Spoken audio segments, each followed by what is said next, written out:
trauma to carry out my first trial run operation. An enormous quantity of cocaine had been flown in on one of these operations, and I was to deliver it into the neighboring state of Arkansas.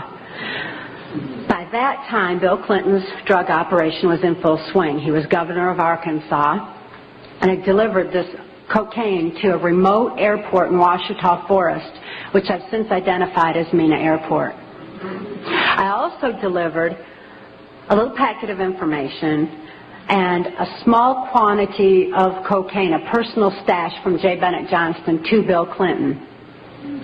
I delivered it to Bill Clinton, and he cut out 2 lines of the coke, and he did inhale.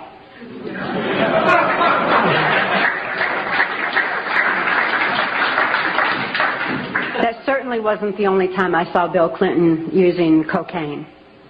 My sexual experience with Bill Clinton was extremely limited, in spite of the fact that I was a sex slave. It was my experience that Bill Clinton is bisexual, leaning far more towards the homosexual end. All I've ever seen him involved in was the homosexual activity, with very limited experience with him myself.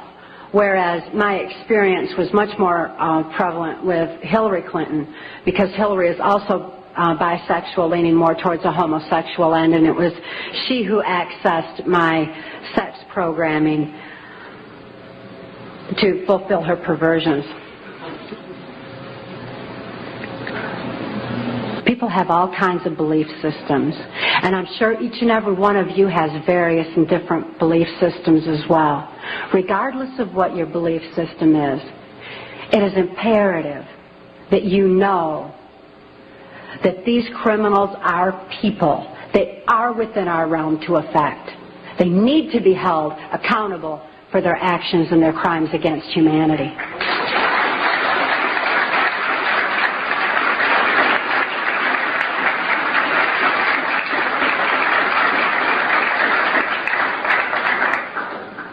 It was 1980, and my daughter Kelly was born. She was born directly into the MK Ultra Mind Control Project on a much higher level, a more sophisticated technological level than I was subjected to. In addition to trauma, she was subjected to harmonic mind control programming on NASA installations literally since birth, before her brain even had a chance to form. As soon as Kelly was born, Senator Byrd figured I'd been traumatized enough by that time and ordered that we be transferred back to Nashville, Tennessee to carry out operations during the Reagan administration. But being within the country music industry, we had a second handler. His name was Alex Houston. Alex Houston is a ventriloquist, stage hypnotist in the country music industry. Above all, he carries out criminal covert CIA operations that fund the black budget, and this certainly included bringing in large quantities of cocaine and distributing them through the United States, Canada. He was working at that time and provided a cover for me to be taken throughout the United States, Canada, Mexico, and the Caribbean for these criminal covert operations. As my handler, he took me to various military and NASA installations for mind control programming for specific operations that I was forced to participate in. These operations that I won't have time to get into tonight are detailed in our book, Transformation of America. And they involve such leaders as the President of Mexico at that time, De La Madrid, and Vice President Salinas. It was my experience that in 1984, there's a CIA trauma base, near-death trauma center that's located in Lampe, Missouri. It's called the Swiss Villa Amphitheater. And they bring certain involved country music acts in to bring large quantities of cocaine or bring the cocaine out for distribution, because Lampe, Missouri is just across the Arkansas line and is very much a part of Bill Clinton's cocaine operation. and it was in full swing at that time. It's also interesting to note that this Lamprey, Missouri operation is where the country music industry was more conveniently relocated, right there in Branson, so that it would be closer to Clinton's cocaine operations. Lamprey, Missouri was a place where I heard George Bush and Bill Clinton talking, where from the point of view I had, they certainly were friends, and they didn't recognize any party lines between them. That's something for a smoke and mirrors illusion for the public. It's not something they adhere to, because they had exactly the same agenda, and that was for bringing in this new world order. I heard George Bush talking at that time. He was talking to Bill Clinton, and I've since photographically recorded it and wrote it verbatim in our book, that when the American people became disillusioned with Republicans leading them into the New World Order, that Bill Clinton, as a Democrat, was going to be put into the office of president. This was decided in 1984. Actually, I'd heard about it even prior to that. But as of 1984, they were already discussing it as an absolute fact. It was also discussed in the groundwork for NAFTA that by the time George Bush went into the office of president, that Salinas was going to become president of Mexico, and they together would be bringing in the NAFTA, which was the beginning of New World Order controls. I was forced to participate in the criminal groundwork for NAFTA, the opening of the Juarez-Mexican border to the free trade of drugs, the free trade of our nation's children. It's absolutely appalling, the criminal roots of NAFTA. Again, this is detailed in the book.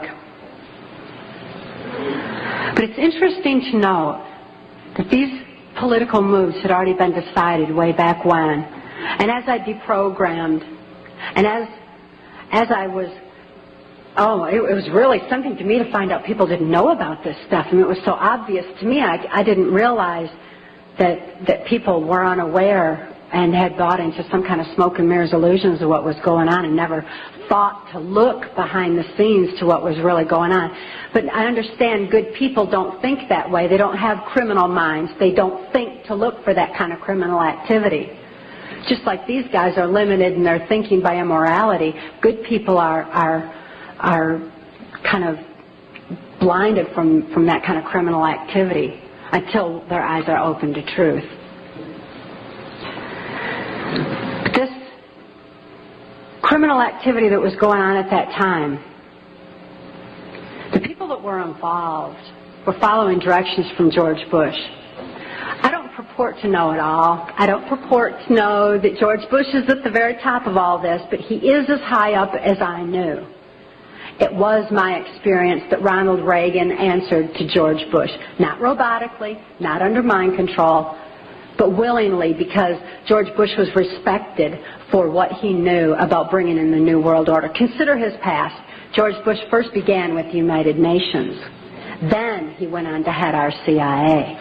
Then he ran our country through 3 administrations that I'm aware of, the Reagan administration, his administration, and the Clinton administration, because Reagan and Clinton both answered to him.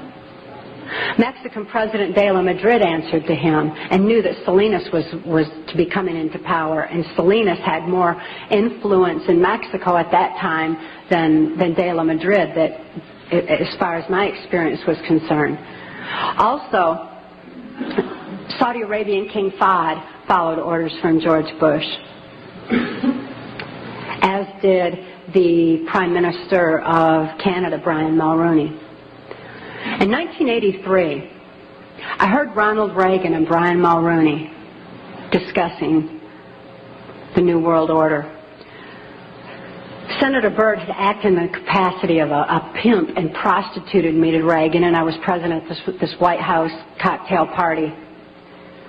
Now, Ronald Reagan certainly provided a wonderful smoke and mirrors illusion for all of us. For those of you who don't want to believe that he's involved in this, he told you he's an actor. And he did a real good job of it for a long time. That was his role. That's what he was supposed to do. Nevertheless, I heard Ronald Reagan telling Brian Mulroney that he believed the only way to world peace was through mind control of the masses. I know from experience there's no peace of mind under mind control. And I wonder at a world peace where people don't have peace of mind. Mind control, the ramifications of mind control are far-reaching, because I also know that under mind control there's no free thought. Without free thought, there's no free will. Without God-given free will, there's no soul expression. What kind of a world peace can we have without any free will or any soul expression, without any spirituality? Mind control needs to be exposed in order that people maintain their freedom of thought, in order that people maintain their free will and have that spiritual expression, because of spirituality, when people have soul and spirituality, they're going to be acting in a capacity of love anyway. That is where world peace is, not in mind control.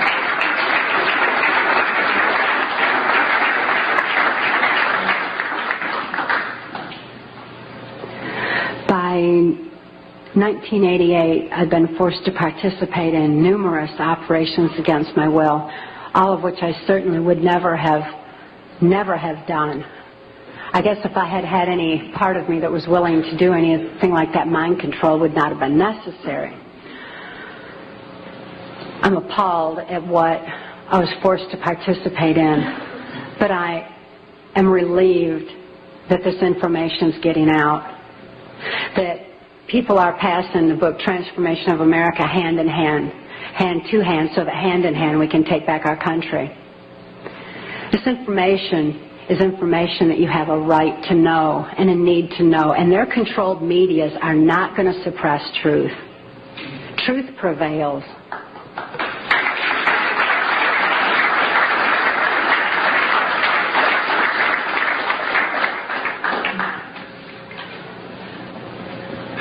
In 1988, Mark rescued my daughter Kelly and I. We couldn't think to escape. I couldn't think to save my daughter any more than I could think to save myself. And all those childhood hopes and dreams were certainly hadn't come to fruition.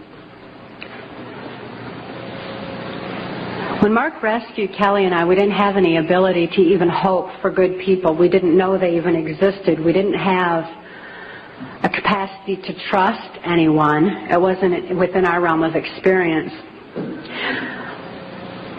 I couldn't think to reason that Mark was a good guy. But I'd seen him with his animals. And even though I didn't have any ability to consciously reason, and Kelly didn't have any ability to consciously reason things out or to think things out, we had this extra sense developed. We sensed things very strongly.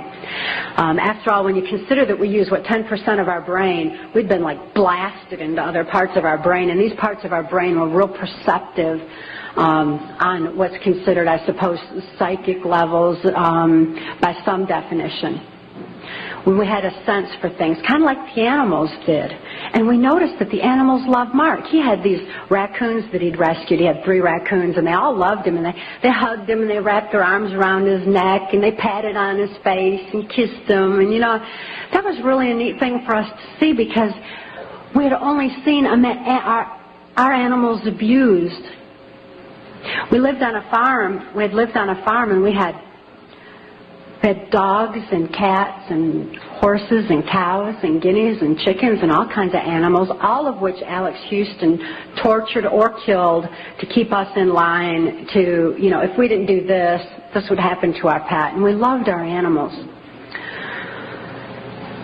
Please bear this in mind, that people who abuse children oftentimes abuse animals. If you see someone abusing an animal, keep your eyes open, look further, make sure those kids are safe. I've never seen an exception to this rule. Not that there's not one out there somewhere, but I've never seen an exception to it. So it was very telling to us that these animals loved Mark. Additionally, when he came in and rescued us, I mean, here we were under the gun of the CIA. Everything was very precarious, to say the least. I was 30 years old. I was supposed to be killed, as most mind-controlled slaves are at the age of 30. Besides, I was considered too old for sex by that time, so I was supposed to be wiped out. But Mark came in and rescued me from certain death and rescued my daughter from a fate much worse than death, and took the time to rescue our animals. He packed up all those cows and horses and guineas and chickens and loaded them up on these different trailers and everything and brought them to safety as well. This had a profound impact on Kelly and I. We certainly developed an ability to trust right there and then. Mark took us to the safety and serenity of Alaska. Since we were safe for the first time in our lives, experiencing love for the first time in our lives, memories of our past began flashing on our mind's screen. As these memories flashed, and I started to remember what had happened to me and to my daughter, particularly during the Reagan-Bush administration, I became enraged. I was enraged at what my daughter had been through, the tortures I'd endured, and what the plan was for humanity as a whole. I'd have been blinded by that rage, immobilized by that rage, if it weren't for Mark's wisdom in telling me that the best revenge is total recovery. Because through total recovery, by photographically recording all those events, I could expose these people for exactly what they are, for what their plans are, for what I witnessed behind the New World Order. Be able to get help for my daughter, who was in desperate need of help at that particular time. So I began writing out my memories. By writing out my memories, I used a different part of my brain than verbalizing. It bypasses emotion. Bypassing emotion was very necessary for logically making the incomprehensible comprehensible, for understanding and grasping what had happened to us and what could be done with that information. Kelly was not so fortunate. Because of the harmonic programming that she'd endured, remembering the traumas and deprogramming the program did not allow her access to all parts of her brain as it did me. She still needed some technological equipment to help her recover. She needed to actually have those neuron pathways vibrated back open with harmonic equipment. Therefore, she went into Humana Hospital in Anchorage, Alaska, in an intensive care unit. She suffered horribly at that time and responded only to some psychological intervention and not to any conventional medications. Kelly was actually suffering respiratory failure because mind control has advanced to the point where they know the ins and outs of the brain and the mind so well that they know how to program not only the subconscious, but to go into the primitive mind, the very area of our mind where blinking, breathing, and circulatory, heartbeat, all that is regulated. And they could go in there and put death programs in place. In my daughter's case, it was respiratory failure, so that in the event that she ever had cause to remember, which they never expected could happen, but in espionage, that can happen. We've heard of that, where the brainwash and where they have the memory access. So they wouldn't have to take the old cyanide pill anymore like they used to, like spies used to. Instead, they would just simply go into respiratory failure, circulatory failure, and no information would be released at all. There was no chance of the information getting out that way. Since my daughter was being raised was genetically and mind controlled, being brought up to be in espionage, she had that program in place and it went into effect. Because of the medical attention that she needed, she became quickly thrust into the illegal and immoral custody of the state of Tennessee, where she remains today. The violations of laws and rights that proliferated in her so-called legal case were extensive. We had one clean district attorney that went in and told the judge that he was violating constitutional rights and human rights in my daughter's case, and cited law after law after law, and the judge interrupted him and said, but laws do not apply in this case for reasons of national security. This certainly raises a question. What does national security have to do with a documented, validated, and proven rape and molestation of a child's mind and body?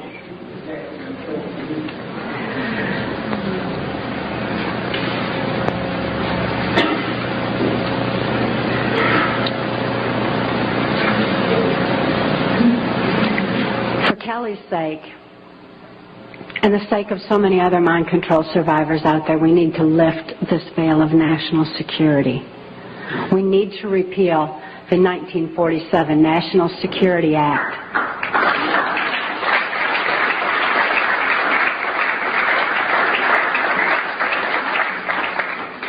This is a national security that's threatening the security of our nation when it covers up such crimes against humanity as mind control, when it covers up the CIA's so-called war on drugs, when it covers up the selling out of our country to New World Order controls. That's a national security that has nothing to do with the security of our nation. This national security has kept information pertaining to mind control for all of you for far too long. We've got to get this information out. We've got to arm others with knowledge on mind control, because knowledge is our only defense against mind control. We need to get this information out in detail so that we can all be more effective in our particular areas of taking back our country and ultimately taking back our world, for Kelly's sake, for the sake of all the other mind control survivors and victims that I know are out there. There's many, many of them. And for the sake of humanity as we know it. It is truth that sets us free. Please help us spread the word. Thank you.